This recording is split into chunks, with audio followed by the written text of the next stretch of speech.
Hello students, class 4th, subject EVS, chapter 6, reproduction. Today we will discuss about the topic reproduction. Animals live for a certain number of years. जो जानवर होते हैं वो निश्चित सालों के लिए ही जीते हैं. They take birth, grow old and finally die. वे जन्म लेते हैं, बूढ़े होते हैं और अंत में मर जाते हैं. All the species reproduce their next generation and they have a way of doing so. जितनी भी प्रजातियां हैं वो अपनी अगली जनरेशन को बर्थ करती हैं और वो अपनी अगली जनरेशन को. If young ones are not reproduced, a species will die out completely and become extinct from the planet. अगर छोटे जो बच्चे हैं young ones are not produced, अगर नहीं पैदा होते हैं तो क्या होगा, एक प्रकार विशेष प्रजाति वो मर जाएगी पूरी तरह से और इस प्लैनेट से पूरी तरह से विलुप्त हो जाएगी. इसका मीनिंग होता है विलुप्त हो जाना. Let's learn where do babies come from. आओ जाने कि बच्चे कहाँ से आते हैं. What is reproduction? Reproduction क्या है? All living things reproduce their young ones. जो भी जीने वाले जानवर हैं या फिर जीने वाले लोग जो हैं वो अपने बच्चों को रिप्रोड्यूस करते हैं. There is nature's way of maintaining life on earth. ये कि प्रकृति का नियम है धरती के ऊपर जीवन चलाने के लिए. Producing offsprings of one's own kind is known as reproduction. कि नए बच्चों को पैदा करना ही क्या कहलाता है, रिप्रोडक्शन कहलाता है. There are two ways of reproduction in animals, by giving birth or by laying eggs. दो तरीके हैं जानवरों में रिप्रोडक्शन के, या तो वो बर्थ देते हैं बच्चों को या फिर वो अंडे देते हैं. By laying and hatching eggs. All birds lay eggs. सारे के सारे पक्षी क्या हैं, अंडे देते हैं. Eggs have a hard shell to protect the young within. जो अंडों के अंदर एक हार्ड शेल होता है जो उसके अंदर जो यंग यानी कि जो छोटा बेबी है उसकी क्या वो उसको प्रोटेक्ट करते हैं, उसकी रक्षा करता है. Inside the egg is the एम्ब्रो which develops into a young birds. कि एम्ब्रो होता है भ्रूण जिसको बोलते हैं, कि जो एग के अंदर एक भ्रूण होता है यानी कि जो बिल्कुल नवजात शिशु जो होता है पक्षी का, वो डेवलप होता है एक बड़े पक्षी के रूप में. Birds sits on their eggs to keep them warm enough to develop them into chicks. Birds जो होते हैं वो अपने अंडों के ऊपर बैठते हैं और उन्हें वार्म यानी कि पूरी गर्मी प्रदान करने की कोशिश करते हैं ताकि उसके चिक्स जो होता है, जो एक बच्चा जो नया पैदा होता है, स्पेशली मुर्गी का बच्चा होता है पर यहाँ पर पक्षियों के बच्चों से लिया गया है, जो ताकि उनके जो चिक्स हैं वो पूरी अच्छी तरह से डेवलप कर सकें. This is known as incubation. कि जो एक माँ की अपने अंडों के ऊपर बैठने की और उसको पूरा अनुकूलित वातावरण देने की जो क्रिया है वो क्या कहलाती है, इनक्यूबेशन कहलाती है. Insects also lay egg. जो इंसेक्ट्स होते हैं वो भी अंडे देते हैं. These eggs go through various stages to become an adult eggs. ये एग्स जो है वो काफ़ी सारी स्टेजेस से गुज़रता है एक बड़ा इंसेक्ट बनने के अंदर. Insects such as cockroach and grasshopper pass through these stages in their life cycle.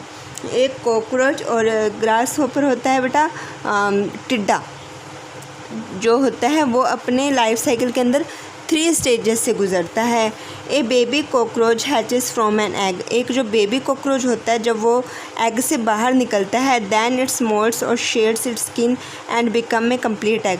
वो धीरे धीरे क्या है अपनी स्किन की ऊपरी छाल को उतारता है और क्या बन जाता है, एक कंप्लीट अडल्ट बन जाता है, एक बड़ा इंसेक्ट बन जाता है। In the same way A butterfly goes through 4 stages during its life cycle. ठीक इसी प्रकार तितली भी जो है वो अपने जीवन चक्र में 4 स्टेजेस को पार करती है। A butterfly lays eggs, a butterfly अंडे देती है, which later hatches and developed into a larva और कैटरपिलर, जो क्या है बाद में जब अंडा फूटता है यानी कि फटता है, जब वो डेवलप होती है किसमें, लार्वा में और कैटरपिलर के अंदर। आफ्टर सम टाइम ए कैटरपिलर चेंजेस इनटू प्यूपा, उसके बाद जो कैटरपिलर है वो बेटा इसकी ये जो स्टेजेस हैं इसको ऐसे ही याद करना पड़ेगा। उसके बाद में वो क्या होती है, कैटरपिलर चेंज हो जाती है प्यूपा के अंदर। Finally into a beautiful butterfly comes out, उसके बाद जो अंतिम रूप से जो क्या है एक ब्यूटीफुल बटरफ्लाई, एक सुंदर बटरफ्लाई हमारे सामने आ जाती है। A fish lays 1000 of eggs called swarm in water, एक जो फ़िश होती है वो पानी के अंदर एक साथ लगभग 1000 अंडों को क्या करती है, देती है एक साथ। These eggs hatch to larva and grow into fry, ये जो एग्स हैं वो भी लार्वा के रूप में आते हैं और फिर क्या फ्राई के रूप में मतलब धीरे धीरे वो बढ़ते हैं। And the fry then grows into adult fish, और ये जो क्रिया है होने के बाद ये क्या है एक अडल्ट फिश के रूप में हमारे सामने आ जाती है। Reproduction by giving birth, animals that give birth to their young ones directly are called mammals, पशु जो अपने बच्चों को सीधा जन्म देते हैं, मतलब अंडे नहीं देते बच्चे ही देते हैं, उनको क्या कहते हैं, मैमल्स कहते हैं। Mammals also produce milk to feed their young ones, mammals जो होते हैं वो अपने बच्चों को पालने के लिए क्या करते हैं, अपना खुद का दूध पिलाते हैं। A new individual develops inside the body of mammals till its full development, एक जो मैमल्स होता है मैमल जो होता है वो अपने बच्चों को अपने पेट में तब तक रखता है जब तक कि उनका बच्चा पूरी तरह से विकसित नहीं हो जाता। Then the mammals give birth to its baby, जब वो बच्चा पूरी तरह से अंदर तक विकसित हो जाता है तब वो जो मैमल्स हैं वो अपने बच्चे को बर्थ करती हैं। After that the mother feeds the young ones and take cares of it, उसके बाद जब बच्चा बाहर आता है तो वो क्या होता है अपनी माँ का ही दूध पीता है और माँ क्या है उसकी पूरी देखभाल करती है। ह्यूमन बींग्स जो इंसान है, देखो बेटा इंसान हुए, कैट्स बिल्ली, डॉग्स कुत्ते, गोट्स बकरियाँ etcetera, all examples of mammals, ये सारे मैमल्स के एग्ज़ाम्पल हैं।